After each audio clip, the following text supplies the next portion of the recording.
So next, I would like to invite the FOSI chair, Eric Ebenstein, and Tende, who is a member of the TikTok Youth Council, to the stage, and they're going to have a chat. Thank you, Eric.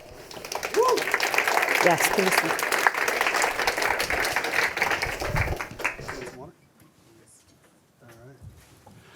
Hey, it's me again. Let's see if I can do two things at once. And another, before we start, important update from the Ebenstein household of New York Knicks fandom. My wife woke up and excitedly texted me, I stayed up to watch the game. And I said, that's why they lost. She's not a real fan. She doesn't really care. She got caught up into all the playoff hoopla, and I think the juju again was a little bit off because of that. So I said no more games for her. But when I'm back home, then we can watch together, and it's fine. And hopefully there won't be too many more games because Knicks in 5. You heard it here first. Anyway, on to the important stuff of the day. Thank you again for allowing me to be here. Really excited to have this conversation. Hopefully you're all as excited to hear it. We've heard a lot, and we continue to hear a lot from regulators and researchers and policymakers about what the online world should look like for young people. I'm glad we got to hear a little bit this morning, but we often don't get to hear what the youth voice thinks, and thank you to the three sitting in front of me who were able to lend their expertise here. We're going to talk and have a conversation with the young person today. Tende is a member of the TikTok's Global Youth Council. It's 28 young people from around the world who help give the company insight and an external perspective on really anything but well-being and safety, two of the most important points. One key disclaimer, he's not here representing TikTok. That's my job. So his views are his own. I've told him to be candid. He's going to say what he's going to say, and we'll see what happens with that. But I have a good feeling about it. And we want him to be candid on what it's like being a young person growing up in this digital age. So before we get into anything heavy, we'll warm you up here a little bit. Who are you? Tell us your story, what you're about. How does TikTok work for you, and how do you use it? And then also, to the extent you bother with the other wonderful apps, how do you use those other apps? And most importantly, your handle, so people should follow him. Well, I'm very happy to be here and to get to speak to everyone. My name is Tende Amory. I was born in Uganda, and then I was adopted and raised in Oxford, United Kingdom. At age 15, I moved to Canada by myself to go to international school called UWC, which was when I joined the TikTok Youth Council in my first year there. And I'd say for me, I've kind of always grown up in the digital space, as previously mentioned, coming, for those that may be in marginalized communities or in communities which are different from their own, the digital space allows the chance to meet others with similar backgrounds. And for me in Oxfordshire, that was very important. I live in a very small village outside of Oxford City, and it kind of was when I was 15, I sadly lost my dad before the final year of high school, and it led for me to go offline for a whole year. I was I don't really want to speak to anyone. There's big changes in my life. And it was when I joined TikTok and other social media platforms, I started posting about what my experience is being adopted and my experience being Black in the UK. And then I found other people that either resonated with that and was able to build a community, which has been something very impactful for me. You guys can follow me at trendy246 on TikTok or tende.amory on Instagram. And through that and through the Youth Council, I think one thing I've really found is just that how people use social media really varies depending on your social context. And that's something which is forever changing for me. And I have found that oftentimes maybe in discussions which companies or adults have, they often don't take the time to look at the nuances and how maybe someone in a community where they're not fully represented will use social media in a different way versus someone in a global majority setting. And the Youth Council has been very impactful for me because at first I was a bit skeptical. I was will they actually listen to any of our concerns? Is this more to make the company themselves look better? Am I here just to kind of agree with everything? But it really has been a place where I feel we're able to offer critiques, and we have offered, our honest thoughts and seen that reflected in the app. All right, we'll get to that in the second question. Yeah. But an important point here, right? It's teens use social media maybe differently than we give them credit for. They jump from an app to app. They have different use cases for different platforms, which means it doesn't always apply one-to-one. And it's also important in why TikTok has default safety settings for teens, over 50 of them that are preset from safety, security, privacy. And also teens across the experience are different. A 14-year-old is different from a 17-year-old. So at TikTok, DMs are turned off for under 16s and profiles under the age of 18 are default private. So having that iteration, that growing into the platform, an important piece. So TikTok Global Youth Council, you're on it. Probably new to not all, but most of the people in the room. You started to explain a little bit more about it, what it's like, and how it's been going for you so far.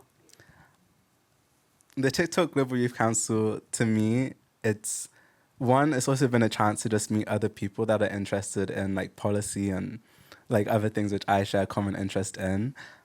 We had our first ever in-person meeting in London at the TikTok offices last year, where we discussed things such as like age bans or age verification, algorithms, like how can you create a platform which supports diversity, but then also how do you foster diversity without silencing certain voices and whose voices are highlighted, whose voices are silenced. And essentially we'll have Zoom meetings. Once a month, we'll have a regional meeting, and then we'll also have a whole council meeting. And because many different time zones are covered, it sometimes means having to wake up very early or going to sleep very late to join the meetings. But they're always very engaging, very fun. We'll have different members from the TikTok team join us and present us either different app ideas or different policy initiatives. And we'll have the chance to like not just have dialogue, but actually see actual progress and change within the app. Which has been kind of different from some other youth forums and like things I worked on before. It sometimes felt like maybe the company was more there just so we could pose for photos and not really care about what we're actually saying. So I've never been invited or been allowed to attend one of these meetings, which is unfortunate for me. But you told me you had a really cool staff member from TikTok join one of your meetings unexpectedly. Yes, it was very embarrassing for me, actually, as it was our second ever meeting. And as I mentioned, I studied at school in Canada, and part of the things we have is like a regional celebration. So I'd stayed up the night before, and I was very, very tired, and this meeting was at 6 a.m. And part of the thing is you're supposed to dress smart for the meetings, but I had my pajamas on underneath and like a nice top and then, that I was wearing.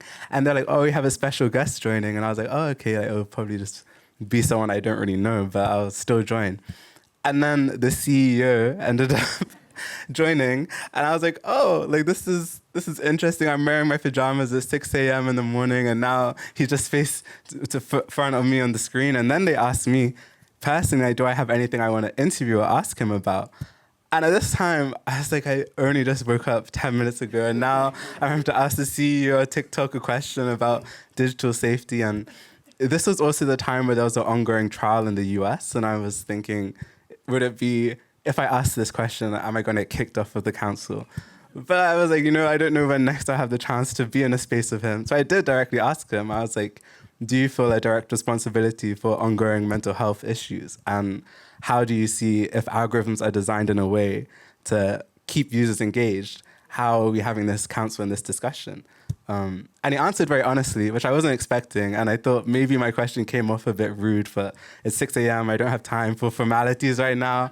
I'm wearing my pajamas. And then since then, that kind of showed me, okay, this is a space where I can be very open and honest in how I feel. And I was like, if the CEO of the company is willing to listen to 17-year-old me, then it was a very positive sign that there is actual real action being taken. Yeah, no, I like that story. It's also just funny because I had dinner with Show a couple of days ago, and it was similarly what do we wear? We want to make sure but he's always in a t-shirt and jeans. They're very nice t-shirt and very nice jeans. But he's a pretty casual, laid-back guy who some of you in the room have met, and he wants to hear what people think. He cares about the youth council. And in fact, I don't want to give it away. What has happened with some of the youth council recommendations that you've made? What have you seen done with them, if anything? A really key thing which we often discuss is the relationship between parents and child. As I feel like oftentimes, at least with me and my mum, there's oftentimes disconnect about how she thinks I'm using social media versus what I'm actually doing on social media. And there was on TikTok, they have a lot of tools in terms of helping parents understand how kids are using it. But then when we looked at the old way that it was being done, a lot of the language was things which me personally, I never would use, or I was like, this feels very much like treating me as if I'm a small child. And especially from the age of 13, I feel like everyone wants to be seen as close to an adult as possible. And I was like, if my mum used these techniques on me, it would feel very limiting to my freedom.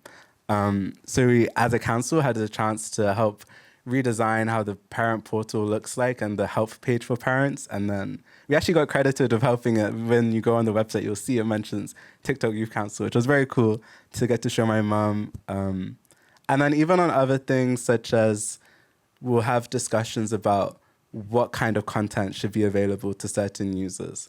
And something which I feel the Youth Council's strength really is in terms of our diversity is like, I come from the UK, so how I use TikTok, I realize it's very different than maybe a member from Southeast Asia uses TikTok.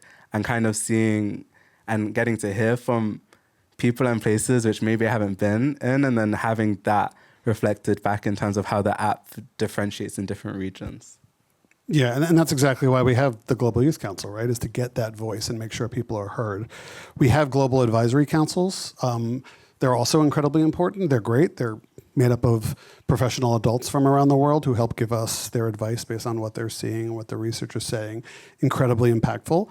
But teens are experts in their own lives, and there's a gap in representation. And the only way you narrow that gap is by listening to people here and understanding what's happening.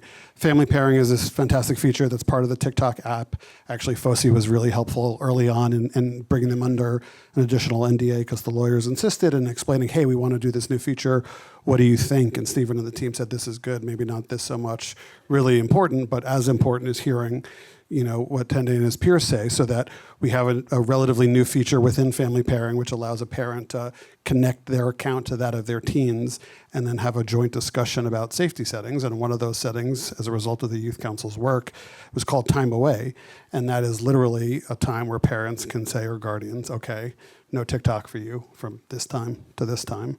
And we think that's an important part of the overall conversation of teens, parents, and what companies can do to make sure that there's a really enjoyable experience for everyone involved. And then speaking of everyone involved, we'll get to the question of the day and what you think about age bans and what that looks like, what we are hearing about being contemplated in Europe, what we've seen in Australia. Some governments are talking about total bans for under 16s, or certain platforms yes, certain platforms no. You tell them what's right and what's wrong. No pressure.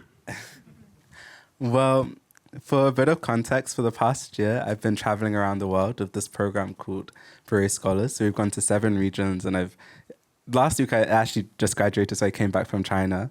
And part of that, it's been really interesting to see how social media platforms and different social media companies operate within different regions and different countries. And something I have found is that, not to be offensive, but I feel like sometimes people maybe underestimate the intelligence of a teenager to want to get online. For instance, being in China, which is famously known to have a very strong firewall, it was very easy with a VPN for me to access still Instagram and access like other apps and like to be able to communicate, because the drive for me to have that sense of community and to stay in contact with my friends was stronger than maybe the regulations put in place by the government there. And I feel with bans, especially for 16-year-olds, like I just turned 20 recently, but I remember if I was 16, I would be very determined to still be online. And I feel like these bans kind of just are a way of pushing further the problem. And I feel like it doesn't solve the actual problem, as adults will still face mental health issues and these same challenges will still arise. And I feel, as mentioned by one of the other youth voices about like education, I feel if you have uneducated people online, then that will cause more harm down the line if you have a whole generation which haven't learned how to navigate these digital spaces. And I feel like even on the topic of VPNs, which I haven't really heard mentioned a lot, I feel like that's something which a lot of people are aware about and already in places where maybe there are restrictions on certain content, whether that be based on like sexuality, religion, or like whatever a government deems as unacceptable for its citizens. people will always find a way. And I feel like a ban on social media will just, one, lead to more isolation, and then it will create like sub pockets of people who find ways, but then maybe they're not getting a wide enough range of perspectives, and therefore it can lead to like a rise in extremism. Or I feel like, for me personally, if I didn't have social media at age 16, I feel like my life would have so many opportunities I would not have found out about, from the youth council to even the school I ended up going to, just because I was from a small village in Oxfordshire, and it was like people around me did not resemble really much in common with many of my interests, whether that be being like a massive Swiftie, which I ended up, I don't know if there's any Taylor Swift fans here, but like I have a Taylor Swift fan page, and it's like even just getting to connect and meet people, I feel like a ban kind of treats the younger generation as if we will always stay children. And then I feel like then if you have that, then these people need to know how to be critical thinkers. I know, at least in the UK, there's a lot of discussion about whether the voting age should be 16. And if that ends up being the case, but then 16-year-olds can't access online, then it's like now you have a whole generation of people that are, yeah. That's a very long answer. I don't necessarily have an answer, but those are my thoughts. No, that was good. You talked about this a little bit, but let's be more specific. Imagine way back to when you were 15. If the government banned social media, what are you thinking and what are you doing? I think 15-year-old me, the first thing I probably would be crashing out, because I'd be wondering, how am I going to stay in contact with my friends? Especially coming from a kind of international background, a lot of my friends, I have to communicate via social media to find them. And a lot of the closest people I've made, maybe I haven't actually met in person, but we FaceTime and we've connected via that way. And I think, like I said, I feel like young people are much more capable, especially in the digital space, because you've grown up with it. So it's like, although maybe we didn't design it, we're the ones who have used it the most. So we always find a way to access it. And I think it's really important to be keeping open dialogue. I feel like as soon as someone feels like they're shut out, like even if that's with a parent and child relationship, like I know me and my mum will often go back and forth about my screen time, and I'll be like, but you use Facebook just as much as I use TikTok. Like I don't see the difference in this. And it's kind of, I think if the government then banned it, you'd have a whole generation of people who are now going to go on more, I think as mentioned by some other people, like more like unregulated sites and spaces where maybe they feel like now they can't talk to their parents because they're like, this is technically against the law, but I still want to speak to my friends. And then I kind of worry like what would happen in the case of if something bad happened on this site. I would not feel comfortable to go to my mom or to whoever in my family and be like, oh, I had this uncomfortable encounter, because then it'd be, well, you shouldn't be online anyways. And I do kind of more question if by imposing that ban, for me, I don't feel like that really solves any issue. It more just pushes it further away. So two more questions. We talk about the debate and everything that's happening and the fact that young people largely aren't in the room. What do you think gets missed or lost by the fact that these conversations are happening about you, but without you? I think what gets missed is kind of just the ways that people are actually engaging with these applications. And I feel like especially, like I mentioned before, the nuanced ways and the specific examples. I feel like it's very easy to look at a data set and then come to a conclusion of this is what all people of this age range use TikTok, Instagram, etc. for. But then it's kind of the everyday stories, and especially through traveling, realizing how like someone maybe in like Southeast Asia uses TikTok Shop a lot in terms of getting their products, and they get it for cheaper, and it allows them to like study more. They like learned this from TikTok versus maybe someone who comes from a very like a environment where maybe they're not accepted for their like identity, and then how they use that to like express themselves, and online they're able to share so many like facets of themselves. And I think often times, at least when having these discussions with people in my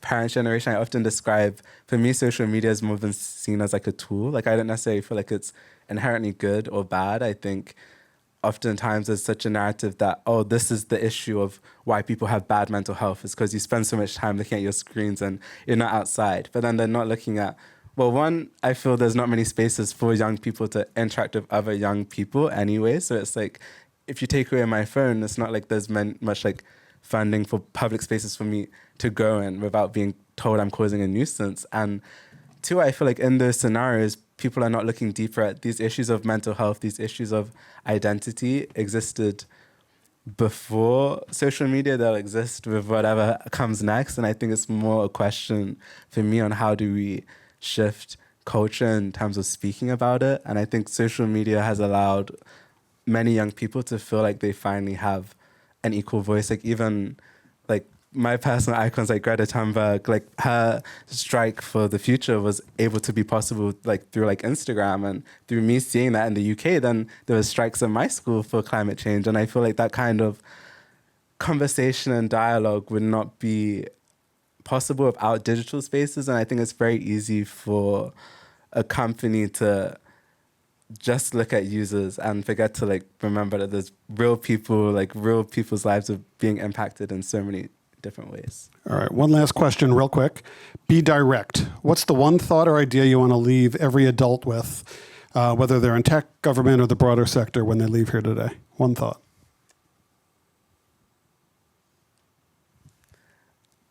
I would probably say the one thought I'd want everyone to leave here with today is something which I have often been taught by my parents, is like to think of the most vulnerable person in the room. And I feel like oftentimes it's very easy to generalize and forget that there's someone where maybe like these services or platforms are a lifeline, and kind of when making decisions to think like how can we like collectively protect the most vulnerable person in the room. That's what I have to say. Perfect ending. We'll leave it at that. Thank you very much, Tanny. Thank you all. Thank you.